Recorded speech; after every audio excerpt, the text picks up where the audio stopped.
What is going on, ladies and gentlemen? I hope you are having a fantastic day. If you're new to the channel, my name is Parker Nierenstein, and this is Vehicle Virgins. So, you're looking to buy your first supercar. Perhaps it's been a lifelong dream of yours, or yesterday you just decided, screw it, I'm buying a supercar, and your budget is $100,000. I remember this exact moment, and it was incredibly exciting. But in today's day and age, cars are so expensive. A BMW M5, a fast family sedan, starts at over $100,000. A Corvette ZR1 starts at over $100,000. This car that I'm in right now was $130 grand, and even a 911 Carrera S is more than $100,000. So can you really get a budget-friendly supercar for under 100 grand? Well, yes you can, and there are some awesome options.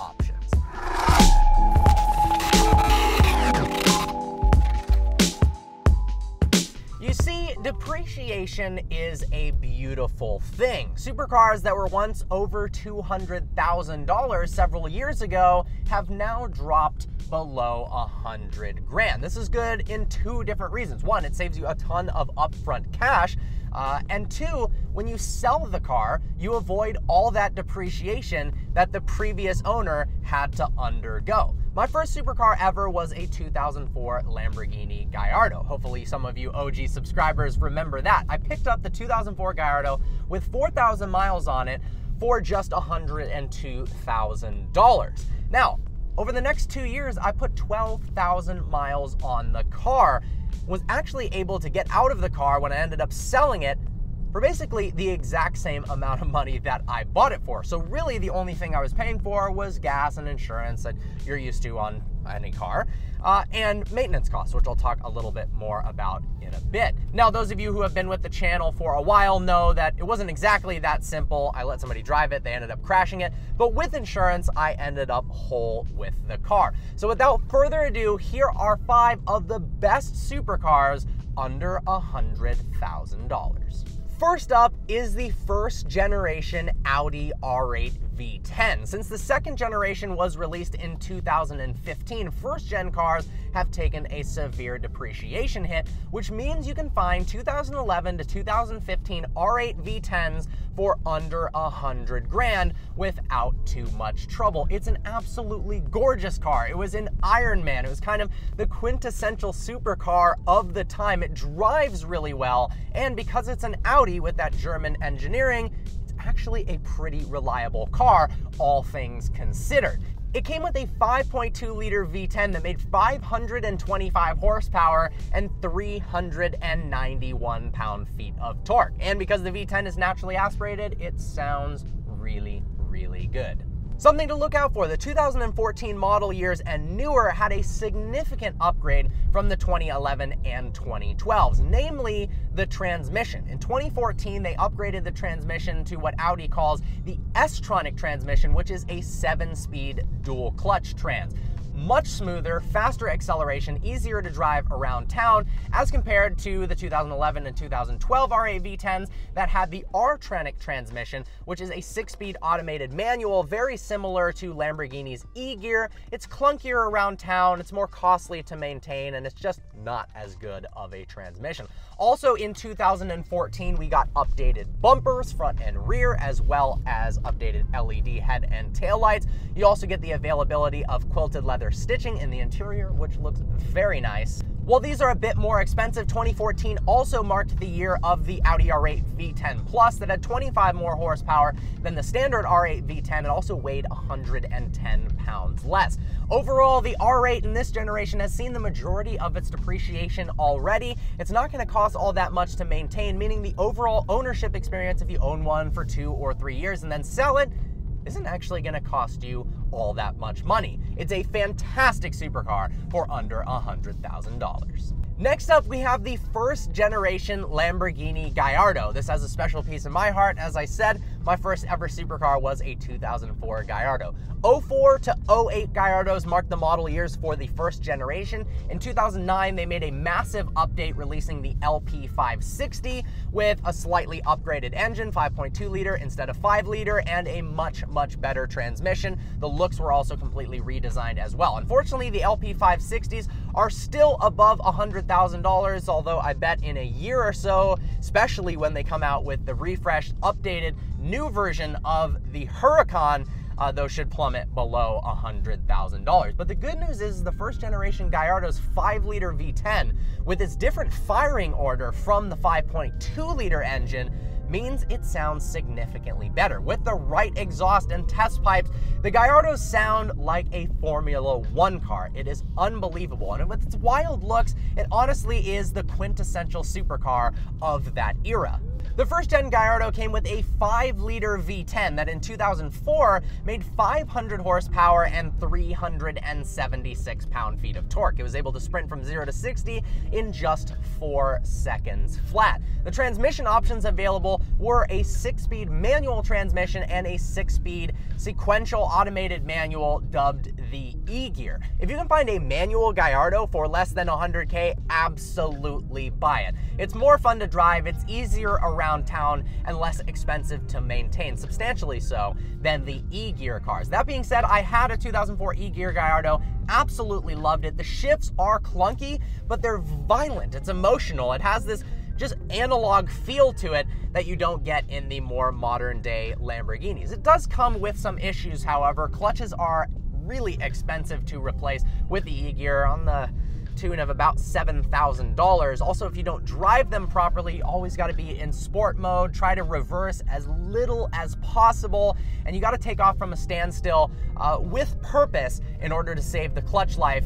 Sometimes if you don't drive the E-Gear transmissions very well, you can go through a clutch really, really fast. Other things to look out for with the E-Gear is the hydraulic lines, those can go, and the E-Gear pump itself, which is very expensive to replace. Thankfully, I didn't have to do that in my ownership. Some things to look out for in terms of model years. In 2005, they added a front lift system for the Guyardo, which makes it a lot easier to drive around town, although the front bumper overhang isn't too crazy, so I didn't run into a lot of problems in my 04, but it is nice to have. In 2006, they added a power bump of 20 horsepower. They also changed the transmission gearing ratios to make them shorter, which improved acceleration times a decent amount, actually. Although there was something fun about hitting almost 60 miles an hour in first gear in the 2004 Guyardo. 2006 also meant you could get navigation as well as a backup camera. In 2007, they introduced the Spider if you want a convertible. And in 2008, they updated the software on the E-Gear transmission to make shifts a little bit better. Overall, though, the Gallardos are not that crazy in terms of maintenance costs. They've got an awesome buy proposition at under $100,000, and it is an awesome first supercar. Third up, well, Ferrari 360s can be found all day long for under $100,000. If you look close enough, you can actually find slightly higher mileage Ferrari F430s for under $100,000 for 2005 and 2006 model years. This has got to be the best looking car on the list and one of the best driving as well. In the middle of the 430 is a 4.3 liter naturally aspirated V8 that makes 483 horsepower and 343 pound-feet of torque. That 4.3 liter V8 is the reason behind the nomenclature F430. It's able to do 0 to 60 in just under 4 seconds. It sounds incredible. The 430 is one of the best sounding cars Ferrari has ever made, from the V8s, that is. There's 2 transmissions available, a 6-speed automated manual dubbed the F1 transmission and a 6-speed manual. You're not going to find 6-speed manual 430s for anywhere near $100,000. They were a lot more rare and they command a significant premium. But the F1 transmission is better than the E-Gear on the Lamborghini, and honestly, it shifts really quickly. The interior is probably the best on the list as well. The seats are absolutely gorgeous. The steering wheel fits perfectly in your hand with that gorgeous Manatino dial to shift between modes. Oh, I'm like fantasizing about a 430 just making this video right now. With the right exhaust, the 430 screams like an F1 car, and if you can find one searching hard enough to get a clean example under 100K, it is a fantastic deal. Next up on the list is the McLaren MP4-12C. I cannot believe these are dipping down into the 100K and below range. It was the first car McLaren made for the road since the McLaren F1 and completely reset the benchmark for what it meant to have a fast supercar, absolutely annihilating its competitor, the Ferrari 458 Italia. In the back is a 3.8-liter twin turbocharged V8 that made 593 horsepower and 445 pound-feet of torque. That's originally, and it was able to do 0 to 60 in a face-ripping 3.1 seconds, making it by far the fastest car on this list. In 2013, McLaren had a power bump to 616 horsepower. They actually offered those who had 2012 models a free power upgrade, so chances are the majority of the cars on the used car market now have that 616 horsepower. It's crazy that 7 years later, the 12C still has the power to weight ratio to compete against modern day supercars and potentially be faster in a straight line. But the 12C is not about straight line speed, despite the fact that it happens to be unbelievably fast. It is all about the racetrack. McLaren employed a really advanced suspension setup that gets rid of conventional sway bars in favor of a hydraulic suspension setup, which means at normal cruising speeds, it's one of the most comfortable supercars out there. Then you put it into track mode, the suspension tightens up, and it is unbelievable around the racetrack. It's crazy to think that this car used to be $250,000 to $300,000, and now they're dropping well below $130,000. And if you drop in a new exhaust and a tune, achieving 700 horsepower isn't all that difficult. There are some reliability issues with the early model 12Cs, kind of the 12C platform in general. Electronics weren't the best. In fact, the first year car didn't even have a door handle or an unlock button. You simply swiped your hand underneath the door in the position where there would be a door button and it unlocked. There were a lot of problems, however, with people unable to get into their car themselves. That being said, it's the only car on the list with beautiful dihedral butterfly doors, so you can flex on everyone around you. The suspension has been known to fail, and that is a very, very costly issue. But considering the fact how expensive the car was and now what you can get it for, it is one heck of a bargain. Last on the list is the 997 generation Porsche GT3.